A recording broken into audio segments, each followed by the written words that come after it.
My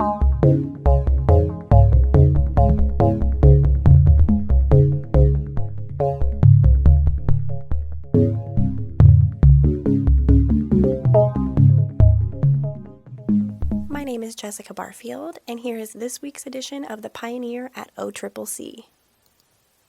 Dr. Matra Staley-Jones named the 11th president of Oklahoma City Community College. I will bring the resources, relationships, and everything that I've worked so hard to establish to this great institution to continue to be of service to this great state, said Jones. She was one of 4 other candidates considered for the position and will become the first female and first president of color of OCCC.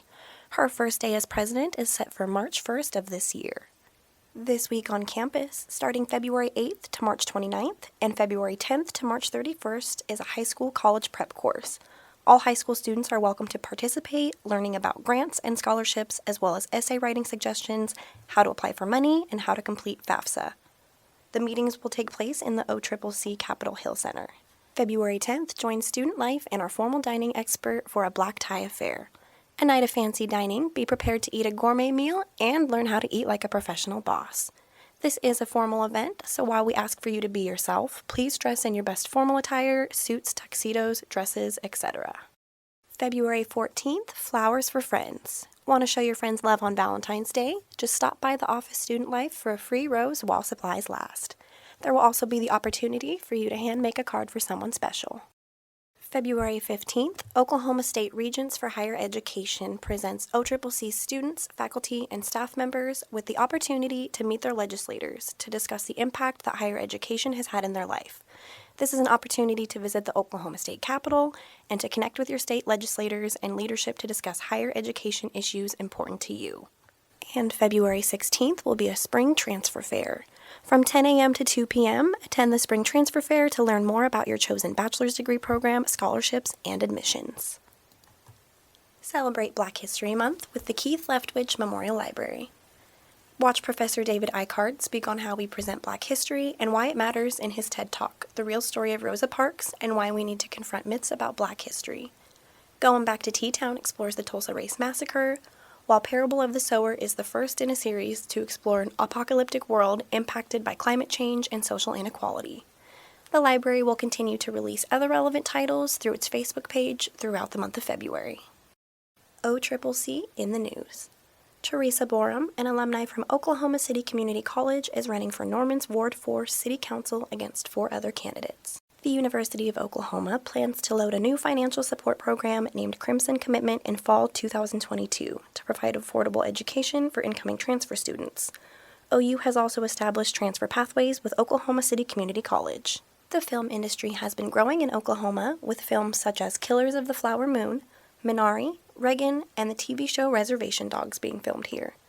Prairie Surf Media, a production company in Oklahoma City, has partnered with local schools, including Oklahoma City Community College, to train people to work on film sets. Professors looking for academic freedom seek a united faculty voice against legislative incursions into the curriculum with respect to the teaching of race. And Oklahoma City Community College is one of the schools to implement Title IX, which prohibits sex discrimination by educational institutions that receive federal funding. Do you have something you'd like to submit to the Pioneer? Every voice matters here at Oklahoma City Community College.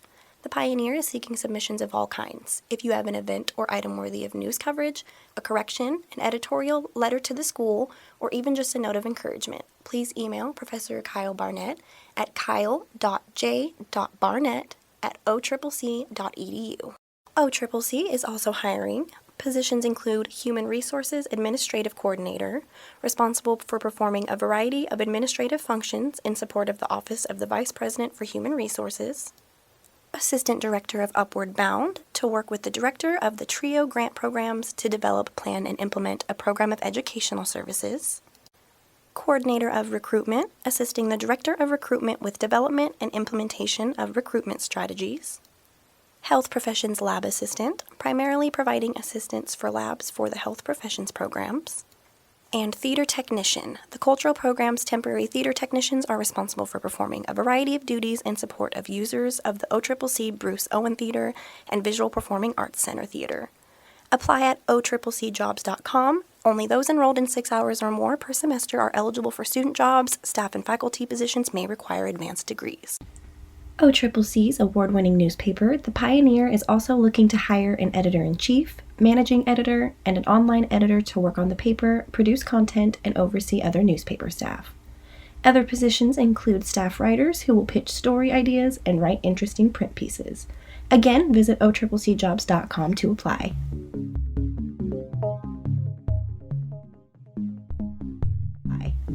With the new president of OCCC being announced, I am speaking with Kai Hoon, who for this week's edition of Pioneer Pop-Up went around campus to speak with students on what improvements they were wanting to see from OCCC. What kind of responses did you get?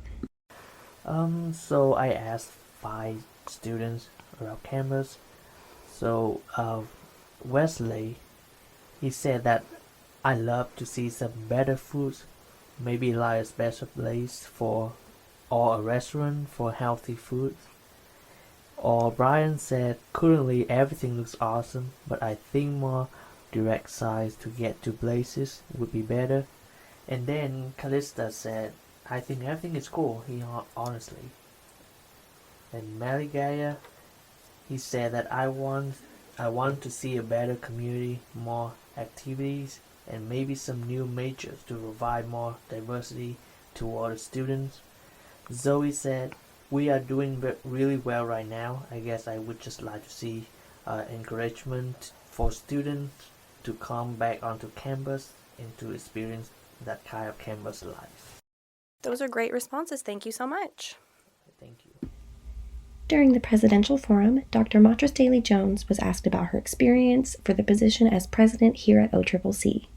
Importantly, she noted that in terms of supporting students, I've spent my entire professional career working with students, working with youth, working with children at all stages of their life to ensure that they have the resources necessary to pursue their goals and dreams. When asked what does diversity, equity, and inclusion mean to you and how will you foster and promote it if selected, she responded, as a woman of color, I have lived diversity, equity, and inclusion my entire life. I've had to really go through a lot of challenges and navigate them with professionalism, grace, and dignity. So I understand the importance of diversity, equity, and inclusion all too well. Because it's my lived experience, the different organizations I have served, and been able to really talk about the value and importance that varying perspectives bring. We are stronger together. We are stronger when everyone has a seat at the table. OCCC's Recreation and Fitness Center is open Monday through Friday, 6 a.m. to 7 p.m. Current students, faculty, and staff have free use of the gym, and there's a current promotion being offered. Kai Hoon spent some time at the Rec and Fitness Center to find out more information. Yes, it's Bring a Friend for Free Fridays. It's just a promotion being offered by the gym, so the guests are allowed to use the gym for free, and you can bring a friend, on Friday only. Hunter Haxton of OCCC states, the reason I'm going to the gym is to develop my muscles and hopefully bronc or bull ride in the future and prepare myself for that. And back with Kai, you also wrote an article this week about the cybersecurity program here at OCCC, preparing students to go directly into the workforce or transfer to a university. Could you elaborate on the program a little bit? This program is fantastic here. We have a lot of activity. The student can have a lot of hands-on experience, can have cutting-edge knowledge, to get them ready for the job market. So I think it's a really good program that we have. Perfect. And who did you speak with this week regarding the program? So I spoke to John McHenry and Hyphen G. Both of them are computer science professor at OCCC. And they seem really, they seem both experienced in that field. And if anyone's interested in joining the Cyber Club or National Cyber League, they're able to contact the professors as well. Yeah, they have meeting, I think, a few times each semester, and you can always contact Professor Hyphen G. At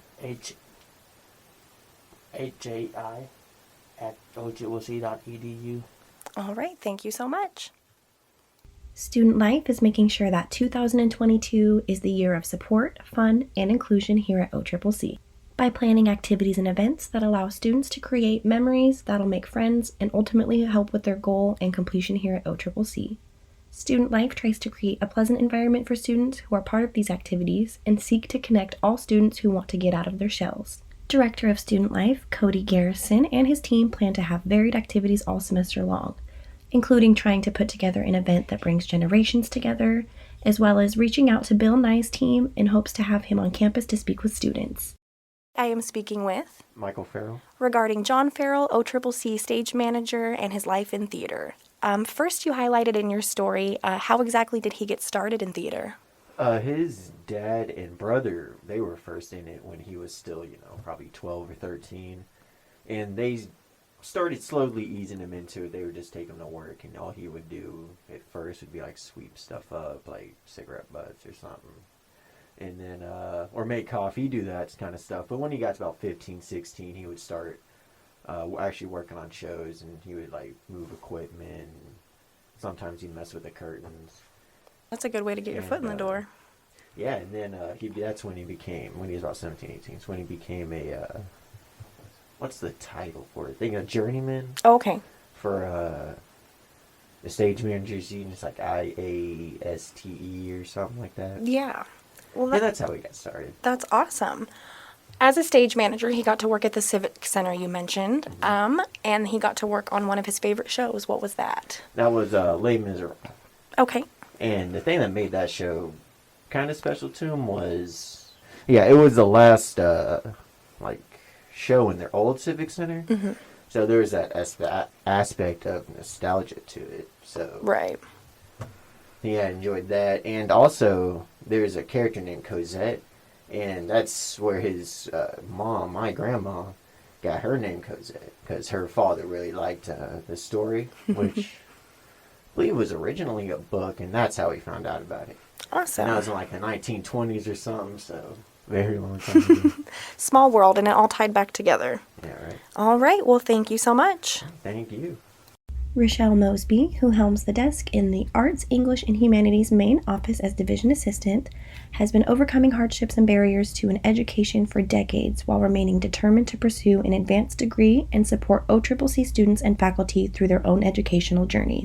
Shortly after beginning her college journey, she was financially forced to enter the workforce full-time. Shortly after, she welcomed the birth of her first son, and while he was suffering from chronic asthma at a young age, she was forced to drop classes while her son had routine hospital stays. I decided to just focus on him and my family. Life was a little rocky. I eventually became a single parent, she said. Eventually, she pieced together enough classes to earn an associate's degree, and in the early 2000s, realized she had the opportunity to take online classes towards her bachelor's degree. I realized, wow, I can finish this thing. I was almost finished. Then tragedy struck. Her son lost his life, and Mosby had to find inspiration to continue education through her daughter. I had to be the mother that shows that there is a way to navigate life, she said. No matter how difficult the circumstances, education is a way out, a way through the barrier. Mosby completed her bachelor's program and began looking into a master's program. Mosby was on a track to complete her MBA when another familiar tragedy struck to her family. A close family member lost their lives due to COVID. Academic advisors have helped her reschedule her classes in order to complete her MBA program by spring of 2023. Students need to realize there is support for you. No matter what you're going through, no matter what roadblocks life or even education throws at you, you can reach out. Mosby is a living testament that there is no time limit on getting an education. Life happens, things get messy, and a 2-year program may turn into 5, but that is okay.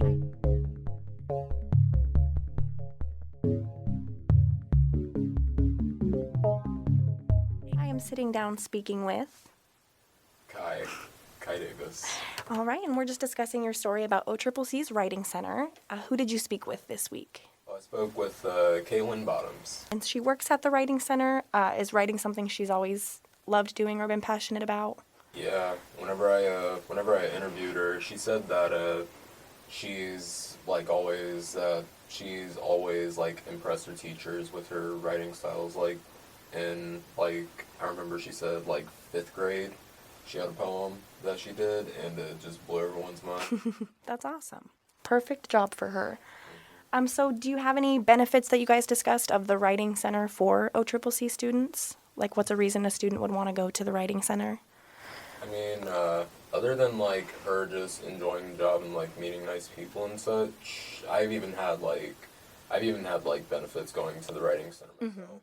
Like first time I went, I was working on this essay for my English class, and she actually gave me some really good advice on like how to phrase some of my stuff. That's awesome. Well, the OCCC Writing Center is definitely a good tool to use. Thank you so much for your time. Now speaking with Britton Summers, you happened to write an article and do an interview with Officer Rhonda Peterson about joining OCCC Police.